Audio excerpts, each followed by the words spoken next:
अस्सलाम वालेकुम स्टूडेंट्स, उम्मीद है कि आप सब खैरियत से होंगे। आप जैसा कि जानते हैं कि हम लेक्चर नंबर 2 कर रहे हैं लास्ट वीक से। और लेक्चर 2 बेसिकली हमारा है क्या, chapter 3 motion in one dimension है। मैंने लास्ट टाइम ही बताया था कि इसके बहुत सारे पार्ट्स बनेंगे टॉपिक वाइज, तो हम 3 पार्ट्स ऑलरेडी हम कर चुके हैं। आज हम इसका करने लगे हैं पार्ट 4। तो हमारा जो आज का पहला टॉपिक है पार्ट 4 का, वो है, देखते हैं कि नेक्स्ट स्लाइड में क्या। Students, our first topic of today is linear momentum. As you all know about linear momentum because you already studied about linear momentum in class metric physics, right? So the definition of linear momentum is the total quantity of motion contained in a body is called linear momentum. Definition से ही बात वाज़ेह हो जाती है अगर गौर से definition पढ़ ली जाए तो। कह रहे हैं total quantity of motion contain in a body. मकसद क्या हुआ कि कोई भी मूविंग ऑब्जेक्ट जो है वो किस हद तक मूव कर सकती है। अगर वो मूव करना चाहे तो उसके अंदर अमाउंट ऑफ मोशन कितना है, उसके अंदर एबिलिटी ऑफ मूविंग कितनी है। तो वो जो एबिलिटी ऑफ मूविंग है, जो क्वांटिटी ऑफ मोशन है उस बॉडी की, वो क्या कहलाती है, मोमेंटम कहलाती है। लेकिन उस बॉडी के लिए शर्त है कि वो स्ट्रेट लाइन में या किसी कर्व में ट्रेवल करे, तब उसका मोमेंटम क्या कहलाएगा, लीनियर मोमेंटम कहलाएगा। क्योंकि लीनियर मतलब क्या होता है, स्ट्रेट। सही है। लीनियर मोशन कैसा होता है, जो बॉडी स्ट्रेट लाइन में कर्व में ट्रैवल करे। दैट्स वाई लीनियर मोशन करने वाला ऑब्जेक्ट हमेशा क्या कहलाएगा, उसका मोमेंटम हमेशा क्या कहलाएगा, लीनियर मोमेंटम कहलाएगा, राइट। तो आप अगर आप अपने मोमेंटम की बात करें तो आप एक सीधे रास्ते पर सिरात मुस्तकीम पे चलते हुए, मतलब सिरात मुस्तकीम इसलिए बोल रहा हूँ क्योंकि स्ट्रेट लाइन, स्ट्रेट पाथ बोलते हैं इसको हम अरबी में, ठीक है। अच्छा, आप एक स्ट्रेट लाइन में चलते हुए जिस हद तक मूव कर सकते हैं, आपका जो एबिलिटी ऑफ मूविंग होगी बेसिकली, तो वो आपका क्या होगा, लीनियर मोमेंटम होगा। मैट्रिक में इसके अलावा एक और डेफिनेशन पढ़कर आए थे, वो क्या थी, the product of mass and linear velocity of a body is called linear momentum. आपके कोई भी मूविंग ऑब्जेक्ट जिसका मास जो है आपको पता हो, वेलोसिटी भी पता होगी, जाहिर है कि बॉडी मूव कर रही है, तो आप उन दोनों को यानी कि मास और वेलोसिटी को मल्टीप्लाई करवा दीजिए, you will get the linear momentum of that body, right.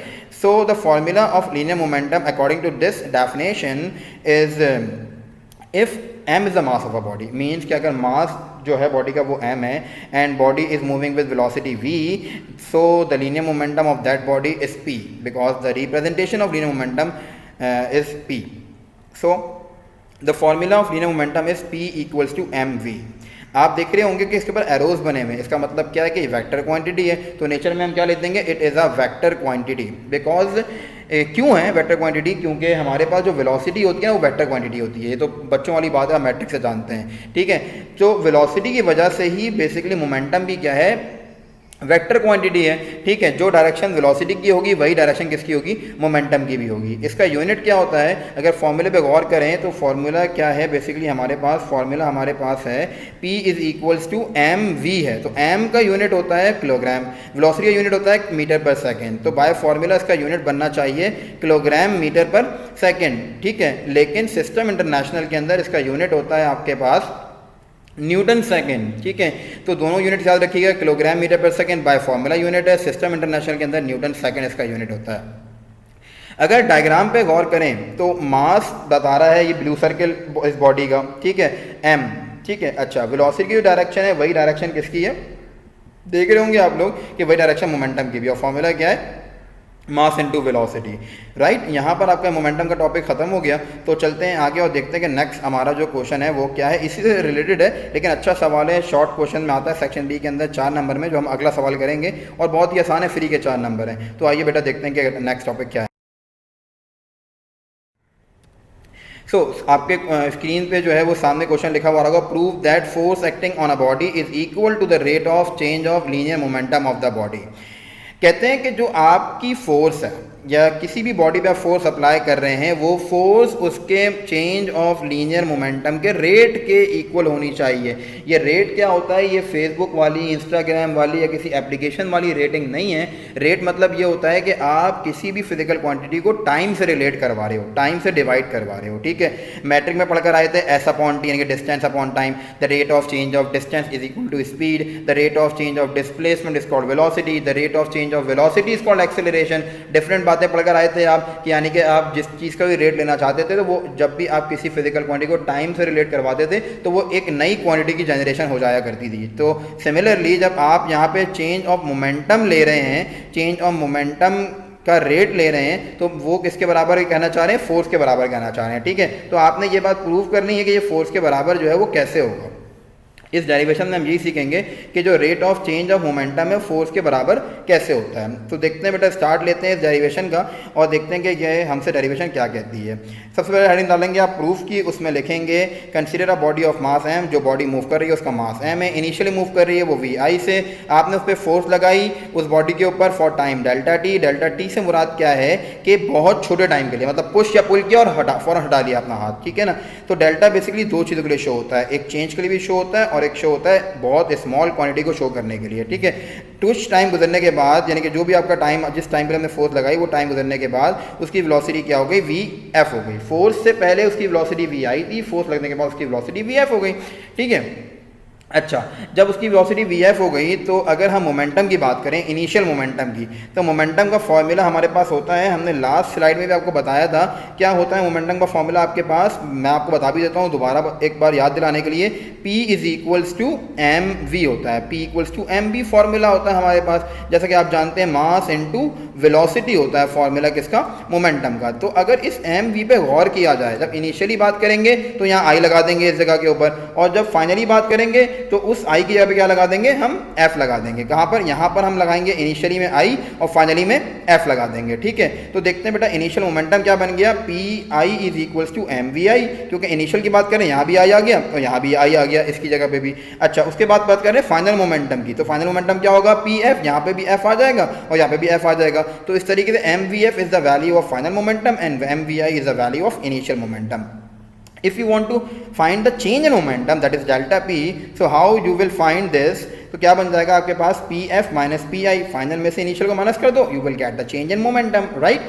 अच्छा, लेकिन हमने सर सुना था, आप यहाँ प्रूफ कर रहे हैं ये फोर्स बराबर है rate of change of linear momentum के, लेकिन न्यूटन ने हमें बताया कि फोर्स बराबर होती है किसके, एफ इक्वल्स टू के एम ए के, ठीक है। तो हम उनकी बात को रद्द नहीं कर रहे, उन्हीं के फॉर्मूले को यूज़ करते हुए हम ये ड्राइव करेंगे, ठीक है। हमारे पास जो एफ बराबर होता है किसके, एम ए के, राइट। और आप ये बात भी जानते हैं कि मैट्रिक में एक्सेलरेशन का फॉर्मूला पढ़कर आते हैं, the rate of change of velocity is called acceleration, right.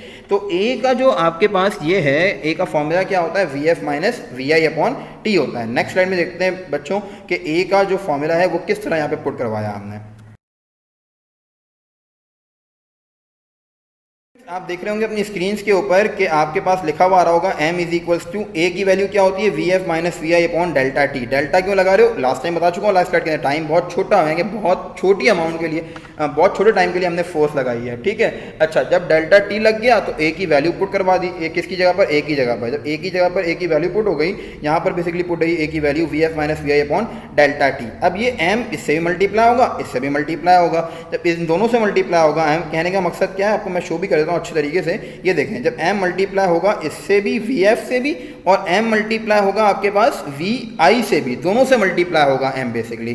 तो जब मल्टीप्लाई हो जाएगा m आपके पास दोनों से, तो क्या बन जाएगा, जाहिर है M V F is equals to M V I, आपकी स्क्रीन पर नजर आ रहा होगा, M V F equals to M V I upon delta T, right. M V F अभी बताया लास्ट स्लाइड के अंदर किसकी वैल्यू है, फाइनल मोमेंटम यानी कि पी एफ की।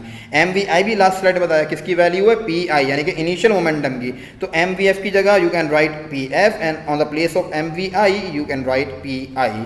सो in the next step you can see f is equals to pf minus pi over delta t, and you know that the value of pf minus pi is delta p, as I told you in the last slide। तो आपके पास क्या हो गया, pf minus pi की जगह क्या लिख देंगे आप, डेल्टा p लिख देंगे। तो क्या बन गया, f is equals to delta p upon delta t बन गया। In this way you have proved this force is equals to the rate of change of linear momentum। Rate क्यों, क्योंकि नीचे टाइम लगा हुआ है। चेंज मोमेंटम क्यों, क्योंकि डेल्टा p है, चेंज हो रहा है मोमेंटम, ठीक है। अच्छा, एक और सवाल पूछ सकते हैं एमसीक्यूज के अंदर, बेटा आपने यहाँ पे तस्करा किया है किसका, कि आप फोर्स लगा रहे हो बहुत स्मॉल अमाउंट ऑफ टाइम के लिए, उस फोर्स का नाम क्या होता है जो बहुत स्मॉल अमाउंट ऑफ टाइम के लिए लगाई जाती है। तो आपकी स्क्रीन पे शो हो रहा होगा इम्पल्सिव फोर्स। इम्पल्सिव फोर्स क्या होती है, the force which acts for a very short time is called impulsive force. ऐसी फोर्स जो किसी भी बॉडी पर बहुत ही छोटे टाइम के लिए लगाई जाए, बहुत छोटे इंटरवल के लिए लगाई जाए, वो कहलाती है बेसिकली क्या, इम्पल्सिव फोर्स। यहाँ पर ये टॉपिक खत्म हो गया, 4 नंबर का आता है। जैसे आप लोगों ने सुना लेक्चर मेरा, बिल्कुल इसी तरीके से कॉपी भी कीजिएगा और पेपर में भी ऐसे लिख के आइएगा, इंशाल्लाह you will get the 4 marks. So our next topic is law of conservation of momentum, और यू कैन से कि law of conservation of linear momentum, ये भी मैट्रिक में पढ़ चुके हैं, लेकिन जस्ट स्टेटमेंट और फॉर्मूला, यहाँ पर पूरी डेरिवेशन है उस फॉर्मूले की। देखते हैं स्टेटमेंट क्या कहती है। स्टेटमेंट कहती है the total linear momentum of an isolated system is always remains constant. मतलब क्या हुआ कि आपके पास कोलिजन से पहले दो बॉडीज़ हैं, फॉर एग्जांपल ना, दो बॉडीज़ हैं, उन दो बॉडीज़ का मोमेंटम जो टकराने से पहले था टोटल मोमेंटम, ठीक है, वही जो है टकराने के बाद भी रहेगा। ये कहता है कौन? Law of conservation of linear momentum. The total linear momentum of an isolated system is always remains constant. ठीक है, आइसोलेटेड सिस्टम क्या होता है? एक ऐसी आपके पास सराउंडिंग, ऐसा आपके पास फोर वॉल स्पेस, ऐसा एरिया जहाँ पे कोई एक्सटर्नल फोर्स एक्ट ना कर रही हो, तो ऐसी स्पेस, ऐसी फोर बाउंडेड सोसाइटी, ऐसी फोर बाउंडेड एरिया क्या कहलाता है? आइसोलेटेड सिस्टम कहलाता है। द डेफिनेशन क्या है? एन एरिया और आई space where there is no external force is called isolated system. तो आइसोलेटेड सिस्टम के अंदर जो आपके पास linear moment, total linear momentum होता है, वो कैसा होता है? कांस्टेंट होता है। ठीक है, ये आपको कौन कहता है? Law of conservation of linear momentum कहता है। इस स्टेटमेंट को हम ऐसे छोड़ नहीं देंगे, इसको हम प्रूफ भी करेंगे। तो आइए देखते हैं बेटा हमने इसको प्रूफ कैसे किया। हेडिंग डालेंगे आप एक्सप्लेनेशन की, उसके बाद लिखना शुरू करेंगे कंसीडर टू बॉडीज़, एक ए है एक बी है, ए का मास है m1, बी का मास है m2, दोनों चल रही हैं अपनी वेलोसिटीज से इनिशियली। तो इनिशियली जो ए की वेलोसिटी है वो u1 है, बी की वेलोसिटी है u2 है। ये वाहिद मकाम है फिजिक्स के अंदर जहाँ हम वेलोसिटी को u से रिप्रेजेंट करते हैं, क्योंकि हमारे पास चार वेलोसिटीज़ हैं, कन्फ्यूजन बच्चों का ना हो जाए v1 v2 v3 v4 करने में। दैट्स वाई हमने कोलिजन से पहले वाली वेलोसिटीज़ u से रिप्रेजेंट की हैं और कोलिजन के बाद वाली वेलोसिटीज़ v से रिप्रेजेंट की हैं। ऐसे याद रखिएगा उर्दू में कि पहले तुम बाद में हम। मतलब पहले तुम मतलब क्या होता है? पहले बोलते हैं बिफोर, तुम बोलते हैं u को, तो बिफोर वाली वेलोसिटीज़ u से रिप्रेजेंट, बाद में हम मतलब बाद बोलते हैं आफ्टर को, हम बोलते हैं v को। तो पहले तुम बाद में हम याद रखेंगे तो हमेशा याद रहेगा कि बिफोर वाली वेलोसिटीज़ u से रिप्रेजेंट करते हैं और आफ्टर वाली वेलोसिटीज़ v से रिप्रेजेंट करते हैं। So that's why the initial velocity of body A is u1 and the initial velocity of body B is u2। ठीक है, सेम डायरेक्शन में मूव कर रही हैं। मान लीजिए कि ये दोनों बॉडी का कोलिजन हो गया, उसके बाद क्या हुआ? इन्होंने मूव करना शुरू कर दिया। Final velocity of body A is v1 and final velocity of body B is v2, right. अच्छा, कोलिजन कैसे होगा अभी दिखाता हूँ डायग्राम में आप लोगों को मैं। देखें, m1 है ये वाला, m2 ये है, इसकी वेलोसिटी u1, इसकी वेलोसिटी u2 बिफोर कोलिजन। ठीक है, ये हुआ कोलिजन। जब कोलिजन हुआ तो बॉडी A यानी कि m1 ने फोर्स लगाई किसके ऊपर? बॉडी B यानी कि m2 के ऊपर। तो m2 इतना शरीफ नहीं है कि m1 को माफ़ कर देगा, वो भी पूरी फोर्स लगाएगा जितनी उतनी सही है उसने m1 से, जितनी उतनी बर्दाश्त की है m1 से फोर्स उतनी लगाएगा m2 भी m1 के ऊपर, क्योंकि न्यूटन का थर्ड लॉ भी ये कहता है कि जितना एक्शन होता है उतना रिएक्शन भी होता है, लेकिन अपोजिट डायरेक्शन के अंदर। तो आप एरोस से अंदाज़ा लगा सकते हैं कि जो m1 पे फोर्स लग रही है m2 के ऊपर वो है राइट वर्ड, यानी कि वो m12 है, F12।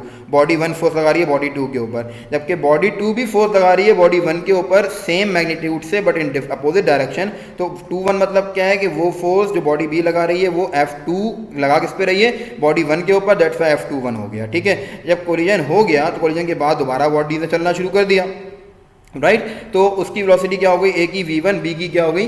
v2। ये जो है ना, ये वाले एरोज हैं, ये बेसिकली फोर्सेस शो कर रहे हैं, ये डायरेक्शन ऑफ मोशन शो नहीं कर रहे। डायरेक्शन ऑफ मोशन ये शो कर रहे थे, ये शो कर रहे थे, ये शो कर रहे थे, ये शो कर रहे थे, ये शो कर रहे हैं आपके पास डायरेक्शन ऑफ फोर्सेस। तो यहाँ पे टकराव उस सूरत में मुमकिन है कि जब u1 तेज चल रही हो, यानी कि u1 ज़्यादा हो, u2 कम हो, तो ये वाली बॉडी इस पर आकर टकरा जाएगी। जब टकरा जाएगी तो ये हमने पिक्चर ली है eight the time of collision, जब टकराव होगा, टकराने के बाद दोबारा चलना शुरू कर देंगी उसी डायरेक्शन के अंदर। तो after the collision the velocity of body A is v1 and the velocity of body B is v2। तो आगे देखते हैं बेटा क्या हुआ। कहते हैं at the time of collision body A exert force F12 on body B। Body A ने फोर्स लगाई बॉडी बी के ऊपर, जिसका नाम क्या था? F12, which is equal to the rate of change of momentum of body B. हम ये बात जानते हैं कि जब भी किसी जब कोलिजन हुआ तो कोलिजन का मकसद है बस टकराव हुआ और हट गया, दोनों बॉडीज आपस में क्या हो गई होंगी? बिल्कुल चिपक नहीं गई होंगी, अट्रैक्ट नहीं हो गई होंगी, बस हुआ क्या होगा? ज़रा सा कोलिजन हुआ होगा, बॉडी चलना दोबारा शुरू कर दिया होगा बॉडीज़ ने। तो बॉडी ए ने ज़रा सी फोर्स लगाई बॉडी बी के ऊपर। अभी इससे पहले वाले टॉपिक में पढ़कर आए, जब भी किसी बॉडी पे ज़रा सी फोर्स मतलब ज़रा सी टाइम के लिए फोर्स लगती है तो वो फोर्स जो है उस बॉडी का मोमेंटम चेंज कर देती है विद रिस्पेक्ट टू टाइम। तो कहने का मकसद ये है कि जब बॉडी ए ने बॉडी बी पे फोर्स लगाई तो हुआ बेसिकली क्या कि बॉडी बी का मोमेंटम जो है वो क्या हो गया होगा? चेंज हो गया होगा बॉडी ए के फोर्स लगाने की वजह से। मोमेंटम कैसे निकालेंगे बॉडी बी का? फिर मोमेंटम निकालेंगे बॉडी बी का final momentum of body B minus initial momentum of body B. Body B का फाइनल मोमेंटम क्या होना चाहिए, आइए देखते हैं। फाइनल मोमेंटम क्या होना चाहिए बॉडी बी का?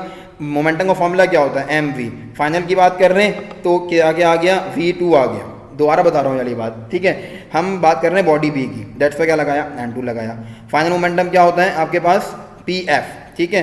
तो आपके पास कोलिजन के बाद जो फाइनल मोमेंटम बनेगा बॉडी बी का, क्योंकि बॉडी बी का मास क्या है? M2। बॉडी बी वेलोसिटी क्या after collision? V2। That's momentum क्या बन गया? M2 V2, ठीक है। बॉडी बी का मास क्या था? M2। बॉडी बी की वेलोसिटी क्या थी बिफोर कोलिजन? U2, ठीक है। ये बन गया फाइनल मोमेंटम M2 V2, ये बन गया इनिशियल मोमेंटम M2 U2। दोबारा सुन लें एक बात, क्या कि फॉर्मूला होता है मोमेंटम का मास इनटू वेलोसिटी, ये है फाइनल मोमेंटम। तो फाइनल वेलोसिटी बॉडी की क्या है? बॉडी बी की V2 है, ठीक है।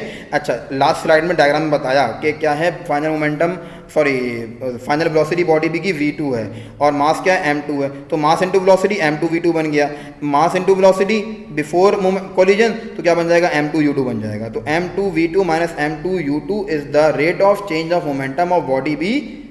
किसकी वजह से चेंज आया मोमेंटम के अंदर? बॉडी ए की वजह से चेंज आया, क्योंकि बॉडी ए ने फोर्स लगाई है बॉडी बी के ऊपर, जो कि कहलाई क्या? F12 कहलाई। अच्छा, सिमिलरली बॉडी बी भी शरीफ नहीं है बेटा, बॉडी बी भी फोर्स लगाएगी ए के ऊपर। वो फोर्स क्या होगी? F21, क्योंकि बॉडी 2 है, वो फोर्स लगा रही है बॉडी ए यानी कि बॉडी 1 के ऊपर, तो F21 फोर्स कहलाएगी। अब क्या होगा? जब बॉडी बी फोर्स लगाएगी बॉडी ए के ऊपर, तो बॉडी ए का चेंज इन मोमेंटम हो जाएगा विद रिस्पेक्ट टू टाइम। तो जो आपने बॉडी बी का चेंज ऑफ मोमेंटम निकाला, वैसे आप बॉडी ए का चेंज ऑफ मोमेंटम निकालेंगे। वो कैसे निकालेंगे? फाइनल मोमेंटम क्या होगा बॉडी बी का? क्योंकि फाइनल वेलोसिटी क्या है? V1 है। Mass into velocity M1 into V1। Initial velocity क्या है बॉडी ए की? U1। तो क्या होगा? Mass into velocity M1 U1। Final momentum minus initial momentum upon time, क्यों? क्योंकि रेट की बात कर रहे हैं। तो क्या बन गया? F21 M1 V1 minus M1 U1 upon delta T बन गया, राइट। अच्छा, according to Newton's third law of motion, ये दोनों फोर्सेस कैसी होंगी? बराबर तो होंगी, लेकिन इनकी जो डायरेक्शन है वो अपोजिट होगी, ठीक है बेटा। तो आइए देखते हैं क्या हुआ। F12 is equals to minus F21। माइनस क्या शो कर रहा है? अपोजिट डायरेक्शन शो कर रहा है माइनस। F12 की जगह F12 की वैल्यू आ जाएगी, F21 की जगह F21 की वैल्यू आ जाएगी। आप लोग देख रहे होंगे अपनी स्क्रीन पे कि ये F12 की वैल्यू आ गई, ये F21 की वैल्यू आ गई, ठीक है। माइनस ये वाला वैसे ही लग गया। डेल्टा टी बोथ साइड से मौजूद है डिनोमिनेटर्स में, डेल्टा टी से डेल्टा टी कैंसिल हो जाएगा। अच्छा, जब कैंसिल हो गया तो उसके बाद क्या बचा? M2 V2 और minus M2 U2 is equals to, जरा यहाँ पे गौर कीजिएगा, ये M मल्टीप्लाई हुआ इससे, माइनस मल्टीप्लाई हुआ इससे, तो minus plus minus, minus minus plus, M1 V1 वैसे ही आ गया, M1 U1 वैसे ही आ गया, राइट। अच्छा, ये माइनस था, इसको यहाँ भेज दिया, प्लस हो गया। ये माइनस था, इसको यहाँ भेज दिया, ये प्लस हो गया। तो आप लोग देख रहे होंगे स्लाइड पे आपको नजर आ रहा होगा, क्या नजर आ रहा होगा कि जब हमने शिफ्ट करवाया, ये माइनस वाली वैल्यू थी, यहाँ के प्लस हो गई, ठीक है। ये आपके पास एक और यहाँ पे माइनस वाली वैल्यू थी, यहाँ पे आके क्या हो गई? प्लस हो गई। क्या बन गया? M2 V2 plus M1 V1 equals to M1 U1 plus M2 U2। क्योंकि U वाले बिफोर तो पहले लिखने चाहिए, V वाले आफ्टर तो बाद में लिखने चाहिए। तो हमने यही किया बेटा, क्या कर दिया कि M1 U1 plus M2 U2 equals to M1 V1 plus M2 V2। This formula you also study in class matric, लेकिन डेरिवेशन आपने नहीं की थी, आपने सीख लिया कि ये फॉर्मूला बना कैसे था। M1 U1 plus M2 U2 equals to M1 V1 plus M2 V2। और हमने ये बात प्रूव कर दी इस डेरिवेशन से, इस फॉर्मूले से, कि टोटल मोमेंटम जो होता है बिफोर कोलिजन वो बराबर होता है टोटल मोमेंटम आफ्टर कोलिजन के बराबर होता है, राइट। तो आपने प्रूव कर दिया total momentum before collision is equals to total momentum after collision. यहाँ पर आपके लेक्चर 2 पार्ट 4 का इख्तिताम हो गया, एंड हो गया। कोई बात समझ में ना आए तो आप लोग मुझसे आराम से पूछ सकते हैं, कोई मसले की बात नहीं है। सो जज़ाकल्लाह खैर।